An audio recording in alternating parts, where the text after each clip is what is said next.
Live जुड़ गए आपके साथ और दूसरे दिन का खेल खत्म हो चुका है। ऑस्ट्रेलिया वर्सेस पाकिस्तान जो पहला टेस्ट मैच है, जहां पर कल ऑस्ट्रेलिया ने ठीक है आखिरी आधा पौना घंटा आप कहेंगे बात तो जरूर एक पाकिस्तान ने वहां पर कमबैक स्टेज किया था, लेकिन आज का ओवरऑल दिन देखेंगे धीरज भाई तो अगर वो शान मसूद की विकेट नहीं जाती वहां पर, आई थिंक कप्तान भी हैं और बड़े पॉजिटिव इंटेंट के साथ उन्होंने बल्लेबाजी करी थी। और जो हम देख भी रहे थे कि लगातार इमाम को भी पुश कर रहे थे कि भाई सिंगल्स को डबल्स में कन्वर्ट करो, जहां पर रन दिख रहे हैं तो उनकी अप्रोच बड़ी सही थी। लेकिन वहीं पर एक आउटसाइड एज और स्टार्क ने वो आखिर में 2-3 ओवर बड़े अच्छे डाले, इमाम को भी बड़ा बीट किया था। स्थिति यह है कि पाकिस्तान 132 पर 2 है, जो शायद 1 हो सकता था, जो हमें देखा कि आखिर का 30 मिनट या 40 मिनट बचे थे जब शान मसूद आउट हुए। 132 पर 2 इमाम उल हक जिस चीज के लिए वो जाने जाते हैं, खूटा गार्ड के बल्लेबाजी कर रहे हैं, लेकिन जरूरत ये होगी कि पाकिस्तान को कि यहां से वो शतक लगाएं बड़ा। 38 रन नॉट आउट है 136 गेंदों पर। अब्दुल्ला शफीक जिन्होंने बड़ी अच्छी स्टार्ट करी थी, पॉजिटिव लग रहे थे, 42 रन 121 गेंदों पर नेथन लायन का वो शिकार हुए जो कमबैक कर रहे हैं। और Khurram Shahzad as a night watchman अभी आए हैं। ओवरऑल आप पिक्चर देखोगे तो अभी भी ऑस्ट्रेलिया गेम में आगे है,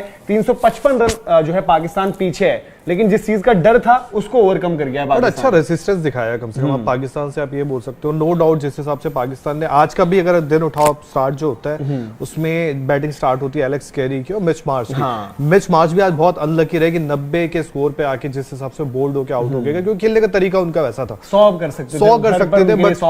बट वो था कि उनको ये पता था कि वो नीचे बैटिंग कर रहे हैं और उनके जितने रन एड ऑन होंगे, क्योंकि हमने एशेस भी उनके साथ देखा। बट अगर आप पाकिस्तान की टू बी ऑनेस्ट बात करो, 2 विकेट गिरे 132 पे इन ऑस्ट्रेलिया, आपको देख के ठीक लग रहा है। ये है कि जिस हिसाब से इमाम उल हक बैटिंग कर रहे हैं, नो डाउट थोड़ा उनका रहता है, बट वो डॉम सिबली की कहीं ना कहीं याद दिलाते कि यार ठीक है, बट आपको टेस्ट क्रिकेट में ये जरूरी है और ठीक खेल रहे हो आपने एक साइड खूटा गार्ड रखा है।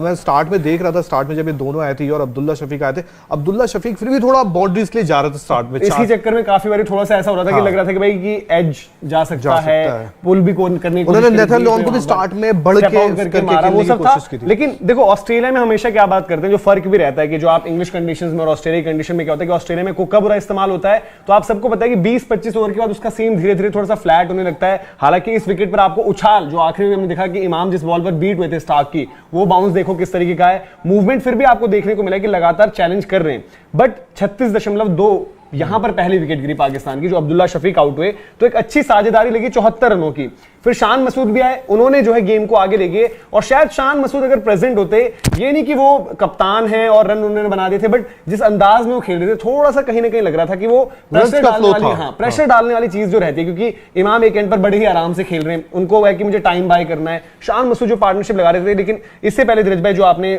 बल्लेबाजी की बात करी ऑस्ट्रेलिया की, वहां पर भी जो है कि आज पाकिस्तान के लिहाज से भी आप देखेंगे तो डेब्यू पर आमिर जमाल ने भी 6 विकेटें निकाली और एक वक्त पर ठीक है नीचे की विकेटें जरूर थी, बट आमिर जमाल स्टार्ट में बहुत पिट रहे थे। स्टार्टिंग मतलब पिट इन टर्म्स की 10 ओवर में आप देखो तो ऑस्ट्रेलिया उनको पकड़ रहा था कि हम अटैक करेंगे। वो तो बाद में उन्होंने जब 2 विकेट लिए उसके बाद आज जाके किए। स्टार्ट में तो ये लग रहा था कि ऑस्ट्रेलिया उनको ये देख रहा है कि यार इनको अटैक करो, इन पे जाओ, शाहीन शाह अफरीदी को थोड़ा इज्जत दो, बाकी इन पे जाओ। जब वार्नर भी बैटिंग कर रहे थे, मुझे याद है स्टीव स्मिथ बैटिंग कर रहे थे, स्टीव स्मिथ भी उन पे चांस दे रहे थे कि मैं कवर पे 4 मारता हूँ, मैं इस पे जाता हूँ, बट ठीक है उन्होंने कैद आजम ट्रॉफी में अच्छा किया था, मैंने देखा था उनको। तो और वो वही था ना, देखो कभी कभी क्या होता है कि पाकिस्तान में एज अ फास्ट बॉलर वहां पर अगर आप डेब्यू करो, इवन द ग्रेट वसीम अकरम, वो भी जब बैठे थे कमेंट्री बॉक्स में तो उन्होंने कहा कि मैं जब पहली बार हुआ तो मेरे को दिखा कि बॉल फ्लाई हो रहा है, पढ़कर अच्छा बाउंस मिल रहा है, तो कभी कभी हम कैरी डवे हो जाते हैं। बट अब वही देखना है, क्योंकि ये भी एक कहानी है ना कि क्यों ऐसा है कि पाकिस्तान लगातार टेस्ट मैच हारा ही है बीते कुछ समय में, उतना ज्यादा उनको सक्सेस नहीं मिला है। उनके पास तो फास्ट बॉलर्स अच्छे रहते हैं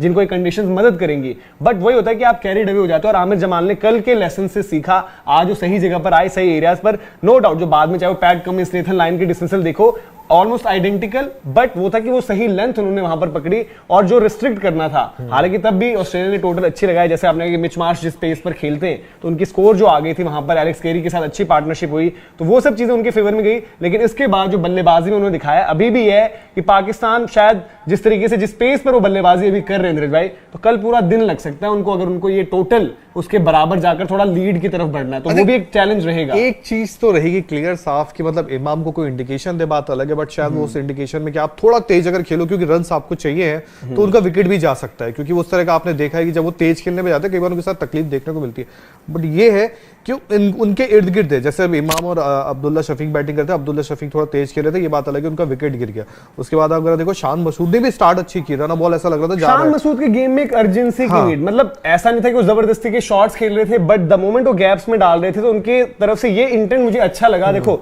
एज अ कैप्टन उनके लिए पहली आउटिंग, और ये कहना गलत नहीं है कि ये भी चर्चा रही है कि भाई हो सकता है शान मसूद कप्तान बने ऑस्ट्रेलिया दौरे के बाद। आप बात करोगे यार कि शान मसूद कप्तान नहीं हो सकता है, क्योंकि ऑस्ट्रेलिया बड़ी क्रूअल जगह रहती है वैसे ही टूर करने के लिए। वो तो इंडिया ने अपनी वो दिखाई है कि टीम की ग्रेटनेस क्या है। बट इनके साथ ये हुआ ना कि शान मसूद के साथ अगर आप देखो तो उनके साथ ये भी था कि आपको रन्स, मतलब आपको पता है कि इमाम उल हक शायद एक शेल में खेल रहे हैं, और मतलब टू बी ऑनेस्ट शेल में वाली क्रिकेट आज क्रिकेट में नहीं चलती है। हमने देखा है कि आज से आप 5-6 साल पहले जाओ, जो पुजारा भी खेलते हैं, वो शेल वाली क्रिकेट चलती है, क्योंकि इसी वक्त अगर आपका विकेट गिर गया तो आप फिर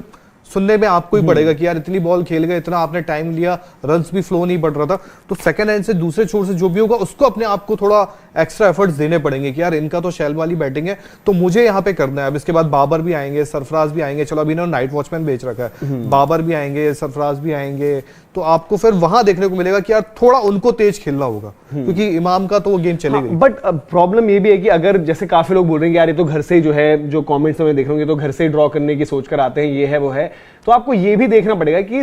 अगेन ये कोई ऐसा गेम नहीं है कि हम बात करें कि T20 या वनडे है जहां पर आप सोच रहे हो कि हम बस बैटिंग करनी है 20 ओवर 50 ओवर। ये भी आपको देखना पड़ता है कि फेजेस में भी बैटिंग चलती है काफी टाइम, सेशन दर सेशन जब आप बढ़ते हो तो आप देखते हो कि क्लोजर टू अ सेशन, ठीक है काफी टीम्स अलग डिफरेंटली अप्रोच